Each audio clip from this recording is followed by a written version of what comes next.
Hello guys, it's Mark Newton here from the School of Photography, and in this tutorial we're going to look at using a green screen from lighting all the way to the edit process.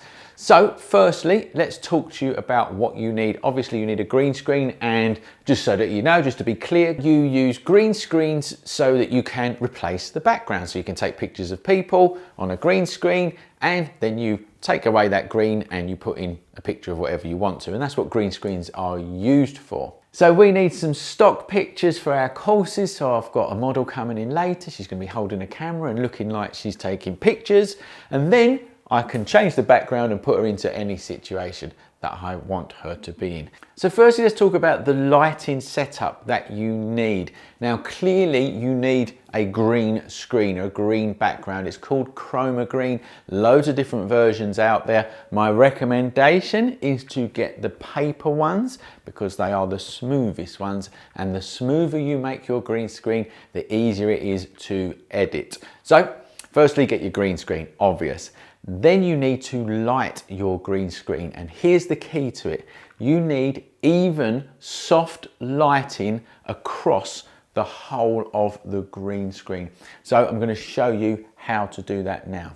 So I am using two soft boxes to light the background. Now you don't have to use soft boxes. You can use LED panels or anything really that is going to throw even and soft lighting onto the background. And then you set those lights up so that they're nice and evenly hitting the background, and then you do an exposure test to test that the light is even across the background. So I'm going to do that now, but we need to switch off the filming lights for that so that I can get an accurate exposure. So we're just going to turn the filming lights off.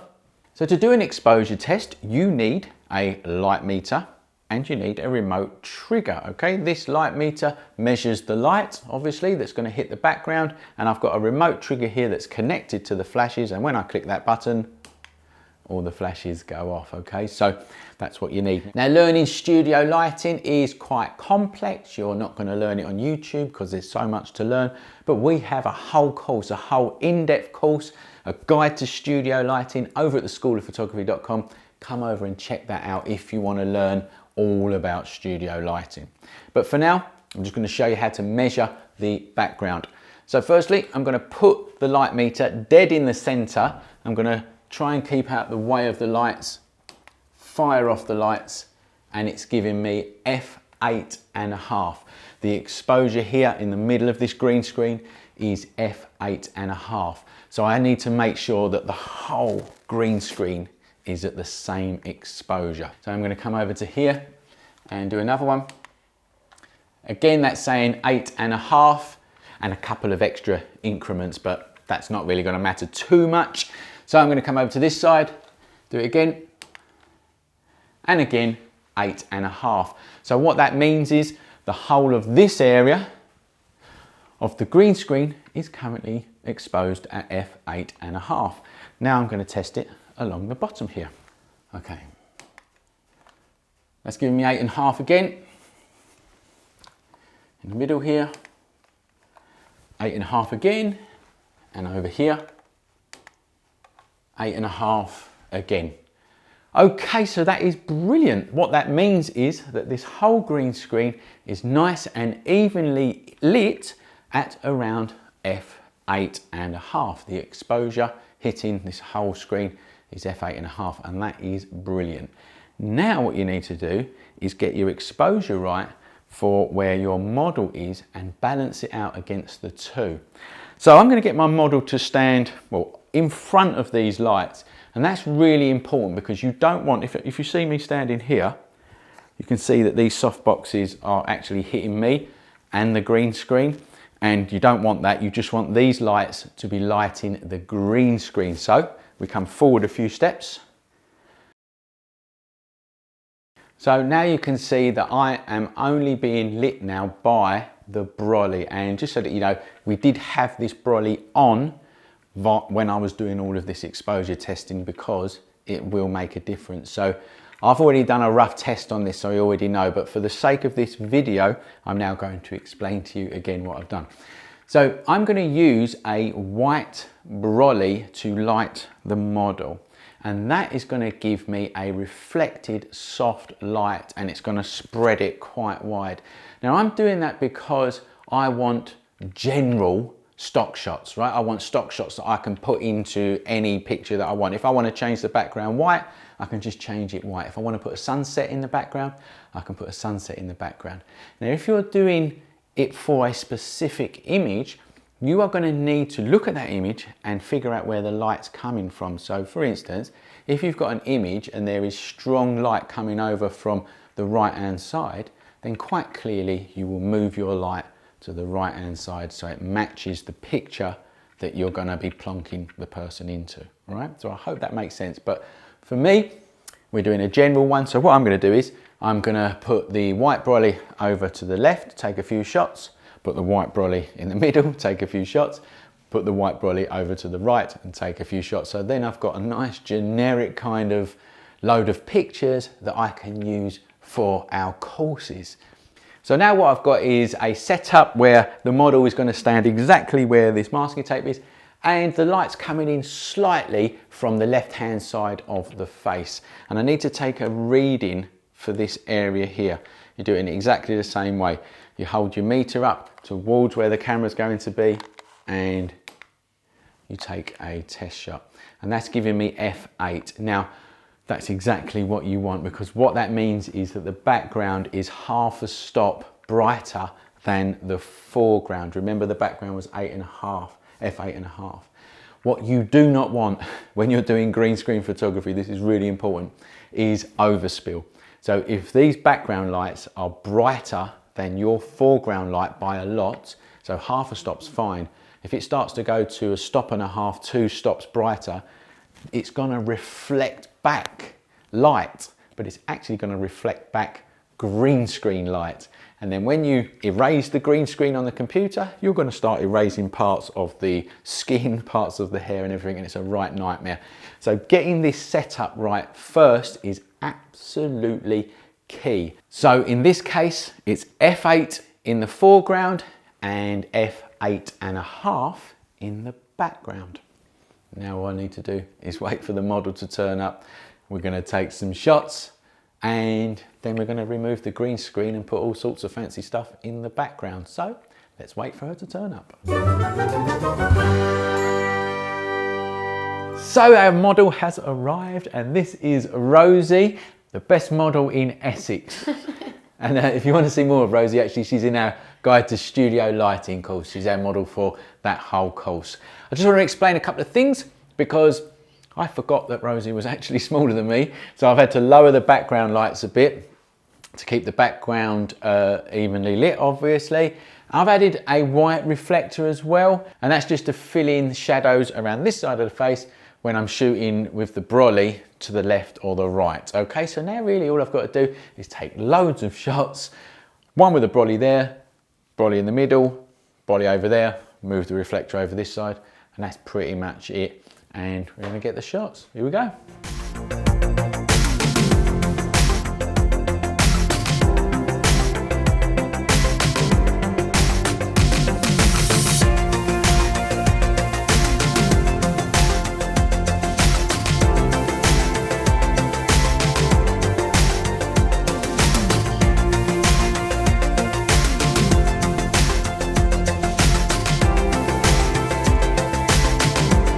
Right, I've took loads of pictures with the light source coming from the left, from the right, from the middle. We've had pictures with a white t-shirt, pictures with a black t-shirt, so I'm sure I've got enough now.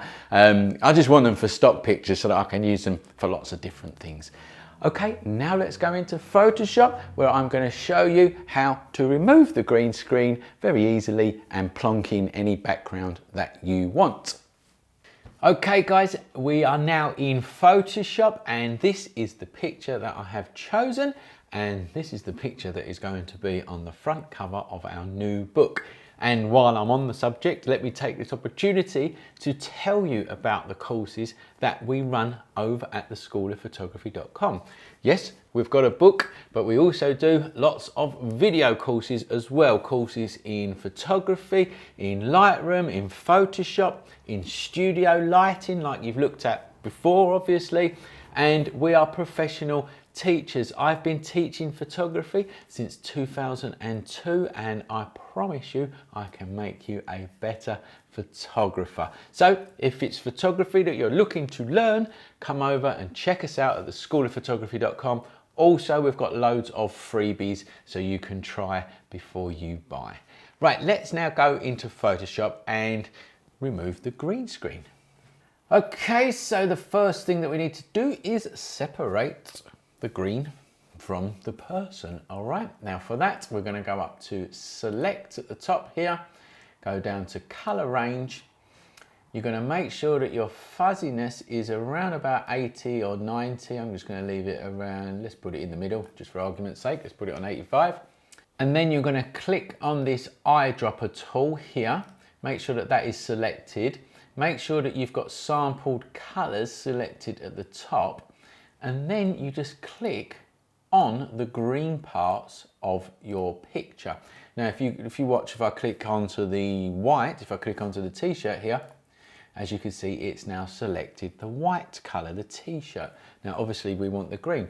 So we just click on the background and we select the green. Now, as you can see down the bottom here, on the bottom of the selection here, it's not quite selected it, it's still grey. So basically everything that's white in this box will be your selection, and everything that's black will not be your selection. And you can see it's not selecting these bottom bits of the image because it's darker, it's like a graduation. Now if you just hold down the shift key as you click further on the screen, it adds extra selections, and I'll just show you what I mean. So if I hold down the shift key here, as you can see, a plus sign is now appearing next to the eyedropper, and that is saying that you're going to add a selection to what you've already created. So now if I click down the bottom, there you go, you can see it's now adding these parts of the green screen. So just click all the way around your green screen whilst holding down the shift key, and that will give you a good selection just like that. When you've done all of that, simply click OK at the top, and it creates a selection of the green screen in the background. The next thing we do is we go over to select up the top here, and we go down to select and mask. And then it brings up the select and mask window here, as you can see. Now, depending on whether you've used it before, it might not look exactly the same as mine, but don't worry, it's going to do the same thing. Now, over here under view, you need to select black and white. Now click on the arrow again at the top to close the box. And then over here, you can see that it's not quite selected just the outside, the green bits on the outside. It's selected also some of the green bits on the inside of the body, and you can see that here, and that's why we've gone into black and white. And if I press Control and the plus button, I can zoom in on this area, and what you can see actually is that that is green reflection on the camera. Now, quite simply, all you do is you come over to the minus up the top here, the minus brush. Make sure that the brush is actually selected, this one here. Come over to the areas that have been selected within the body, these bits here, the bit of the camera, and quite simply click and paint over them like that. If I hold down the space bar, I can then also have a look if there's any other parts of the body that are showing. So sorry, you hold down the space bar and then it brings up the hand there, as you can see, and then you click and move around on your screen.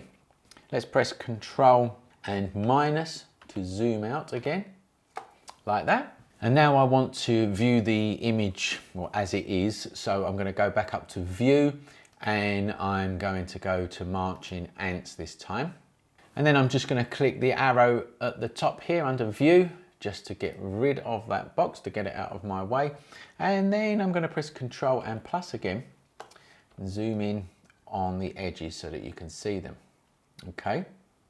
And now what I want to do is invert this, because it's the person that I'm going to cut out really. I'm going to grab that person and move it into a different picture in a minute. So I'm going to invert this, and you do that quite simply by clicking invert here.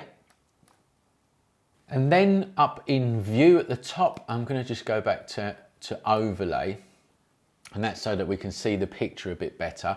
Click the arrow to remove that box again. And then I'm going to zoom back into the picture by pressing Control and the plus key, holding down the space bar and moving around to about this area here. I'm going to press Control and minus, zoom out a little bit. There we go. And you can see that there is still some green around the edge of the model here. Because she's got blonde hair, it is harder to remove this person from a green screen, but it's still possible, of course. But what we're going to do now is go to decontaminate colors here. Click on decontaminate colors, and then as you can see, it does exactly that. You can see, let's have a look around the edge here. I'm going to click off and on, and you can see that it's just getting rid of them greens a bit better for us. The next thing I'm going to do is come up to the feather slider, and I'm going to feather the edge of the selection, or the edge of the person, like that. That gives a nice soft edge. That makes it much more natural, if you like. When we put it into another background, we've got a softer edge, only slight, just by a few pixels. Well, I've got it there, look, 2.8 pixels. So it's only very slight, but it will make a hell of a difference. And the next thing I'm going to do is add some smooth into that edge as well. So effectively what you're doing is softening the edge and then smoothing off that softening, if that makes sense. So you've got a soft, smooth edge, and that gives a much more natural look to when you're cutting something out. Now what we need to do is output this picture to another layer with a layer mask, and you do that by coming down to Output to, New Layer with Layer Mask. There's other options there, but that's the one that we want there. New Layer with Layer Mask, and we're going to click OK. And here it is now in Photoshop. I'm going to press Control and 0 to go full screen. And as you can see, the background has now been removed, but there's still some refinements to do. Like if you look here inside the camera, where the camera is, I've still got reflections here of the green screen. Now you can't help that, because obviously the camera is shiny. It's reflective, and it's gonna reflect things that are around it, i.e. green light, okay? So we are going to get rid of that now. I'm gonna press Control and the plus symbol to zoom in on my picture a bit. Hold down the space bar and move the picture to around about there. Let's zoom in once more, like that. Okay, that's good, because what I want us to see is this area here, which is the camera reflecting, and this area of the hair as well. And now what we're going to do is add a hue and saturation adjustment layer, and that is found in your layers palette down the bottom here. Under this symbol, you click on it and you're going to go to hue and saturation, and here it appears. And we're going to use this tool to target colors, i.e. green colors in our picture, and desaturate them, and it's as simple as that. So up here, under where it says master, you're going to click on that drop down and you're going to select greens. Then you're going to select this eyedropper tool, and you're going to come over and click in an area of your picture that is green, like these parts of the hair. So if I just click on this part of the hair here, as you can see here, it's selected that color range and a bit more around it, and this is where you can get more refined in the color. So firstly, we are going to desaturate that color just to about here, about 75%, 80% there. And as you can see, it's desaturated everything within the scene, and we don't want that. We just want to desaturate the greens, and this is where this slider comes in. So I can now click on that and move it where I want it to be. So if I come back to more of the greens, which is obviously what I want, let's click the hide symbol here to see the before and after. Okay, so currently that's not doing that much. You can see around here it's doing okay, but not that much. So I'm going to bring this middle slider in, hide it again, and that's working much better, particularly around the reflection here of the camera. So let's hide and bring back, hide and bring back, and that's not bad. Now you can keep playing around with these sliders, so I can slide this up, that's not good, come back a bit more, and you basically get it to where you think it should be. And I think, let's just move this over a little bit. Yep, I think probably about there is correct. Okay, so what we're looking at is the tones of the skin tones. Make sure that they don't change. So here's the chin and obviously the neck and stuff like that. So let's hide the effect by clicking this icon here and bring it back again. Hide, bring it back again. So you can see there that it's not affecting the skin tone. And now let's look at the camera, where the reflection is in the camera and the edges of the hair. Hide, bring it back, hide and bring it back. Now that's doing a fantastic job around on the camera. Possibly it needs a bit more around the hair.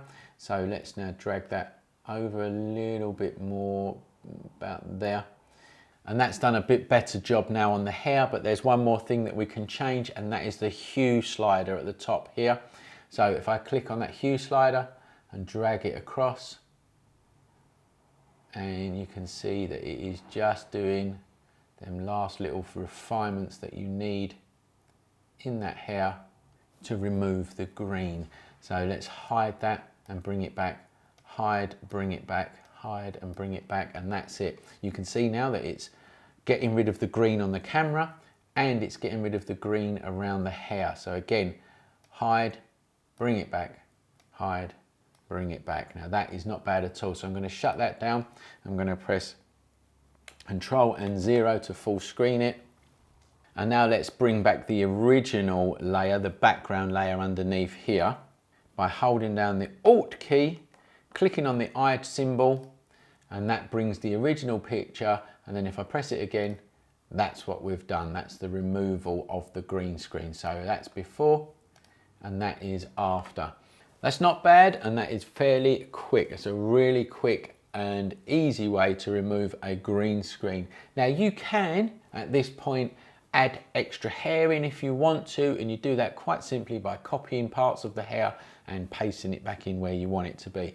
I don't think this image needs it, because by the time you put it into a background of another image that's got loads of colours in the background, it will just blend in nicely. And let's prove that to you right now. So I've got another picture up here, and this I just got off of a stock website. Obviously it's just a road, all right? And I'm going to go back to my other picture, and before I move this picture into another picture, I'm going to merge the hue saturation layer with the picture with the background removed, okay, with the green screen removed. And you do that by selecting this layer, holding down the Control key, selecting the layer underneath, that's the Command key if you are on a Mac, and right clicking and going merge layers. And here we have a cutout model with all of that green removed, ready to be placed into any other picture that you want. And then it becomes really simple, because you just use the move tool, which is up here in your toolbox. Click on the person, and as you can see, I can now move her. I'm going to drag her up to the tab of the image that I've opened earlier on.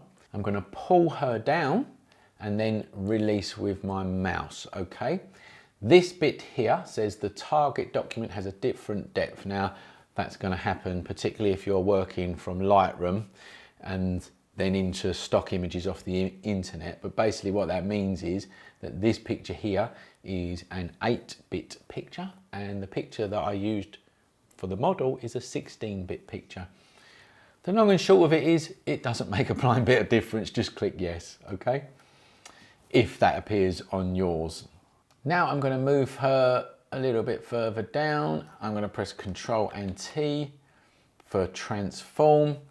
I'm going to drag the corners in to make her smaller, plonk her on the bottom there, and let's put her roughly about there, I think, so she looks like she's in the middle of the road.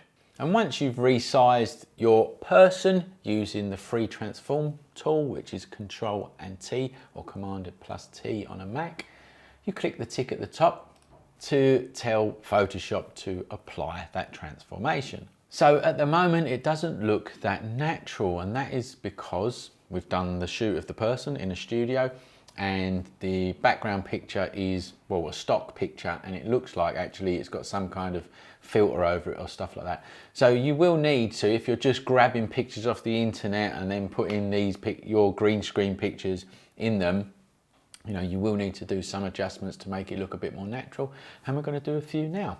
The first thing is I'm going to change the background into a smart object and blur it. Okay, so to do that, we're going to right click, we're going to go convert to smart object, I'm going to go up to filter, I'm going to come down to blur and go to Gaussian blur. And as you can see there, the background has now gone a nice blurry effect, and you can change this slider if you want to make it less blurry or more blurry. But I reckon about there was about right in the first place. Let's just put it about there. Click OK. Now to make this look even more natural, the picture wouldn't just blur, right? It wouldn't just blur, it's going off into the distance. So it would blur off into the distance, if that makes sense. So it will be sharp in the foreground and then go blurry in the background. So I'm going to create that effect now by clicking on the mask of the smart filter. That's this white section here. Using a gradient tool, making sure that my foreground color is black and my background color is white. And if it's not on your Photoshop, you just click this at the top, this little symbol here, and that will reset the colors to the default colors. And then you can click this arrow here to switch from black to white. Up the top here in the options of your gradient tool, you click this drop down arrow and you make sure that this one over here in the top left is selected, which says from foreground to background color. Select that, come down to the bottom of your screen, click with your mouse, hold and drag up the cursor and then release. And what it's doing is it's creating a mask over that effect that you've created, that blurry effect. And that is why we change the picture to a smart object, because we can then apply effects to a smart object and work on them effects separately. If you did it straight onto the image, you would be making what's called a destructive move, and you wouldn't be able to apply extra effects on the top and stuff like that. Okay, so there we go. We've got a nice now blurry background and it's starting to look a bit more natural. The next thing that we need to do is try and match the colors so that the picture of the person matches the colors of the background. And to do that, a really good tip is to look in the highlights of your picture and the shadows of your picture. So let's look at this picture here, and in the highlights here I can see some yellows, and in the shadows here I can see some blues. So effectively what we've got to do is put some yellows into the highlights of this picture and blues into the shadows of it. I'm going to do that using a curves adjustment layer. So firstly, I'm going to select the top layer here. This is the one I want it to be applied to. I'm going to click the adjustment layer icon at the bottom. I'm going to select curves like that. I'm going to right click on this curves adjustment layer, and I'm going to go create clipping mask. Now what that does is that clips the curves adjustment layer just to the picture below it. If I didn't do that, whatever I do now will affect everything, including the background. And obviously I only want to be affecting the person, okay? So that's why I've clipped it to the person layer. In the curves box, under RGB, I'm going to select blue because it's just the blues I'm going to be affecting. Then we're going to be adding some blues into the shadows, and the shadow areas of your curves are down here in the bottom left. Down here, this is your shadows. So if I push up here, then it's adding blues to the shadows. Okay, so let's push up here, just like that. And then if this top section here, this top right section is your highlights of the shot. So if I click on this line and pull it down, I'm effectively taking blues out of the highlights, which is adding yellows, okay? Now, that sounds a bit complicated, and curves can be quite complicated. I've got a whole tutorial on curves and how to use them and what they are and stuff like that. I'll put a link to it here now, so you can go and have a look at that if you want to learn about curves in Photoshop. So let's now hide this effect and bring it back again, hide this effect and bring it back again. And you can see, if you look, just look at the skin tone here, around here, you can see that it's adjusting it a bit, but I think it needs a little bit more. So I'm just quite simply going to push that up a little bit, pull that down a little bit here like that. And now let's hide the effect and bring it back again, hide the effect and bring it back again. And now we'll look into the whites of the picture just to see if it's matching. So let's have a look at the white of the t-shirt here, and the whites, or the mid whites if you like, because that's a mid white in the t-shirt, and then you've got a mid white up here in the clouds, and that's not too bad at all actually. I might remove the blues a little bit more from the shadows, so just about there possibly. Hide the effect, bring it back, hide, bring it back. No, actually, I think it does need a little bit more. Let's bring it back to where it was. Hide the effect, bring it back, hide the effect, bring it back. Yeah, that is not bad at all, actually. And obviously, you can play around with it for ages if you want to, but I'm actually quite happy with that. So I'm going to shut down this box here. Let's hide that effect in the layers palette and bring it back again. Hide it and bring it back. Yeah, that looks okay to me. And that's that. That's how you light a green screen and photograph people with a green screen in the background in the studio. And this is how you remove that green screen and put the person into a background. Now, I've used this picture on the front cover of my book, and here it is now, so you can actually see it professionally if you like, because this book is now being sold all over the world, and this is now the front cover of our book. That's just to show you that we practice what we preach here. And I hope this video has really helped you out. If it has, please like the video, share it with your friends and subscribe to our channel. That's how you support us, and that is how we can bring you these tutorials. If you don't do them things, we can't bring you these tutorials, and we thank every single one of you that do. Don't forget to come and see us over at the schoolofphotography.com if you want to learn photography. Thanks for watching, and remember, learn more at the School of Photography.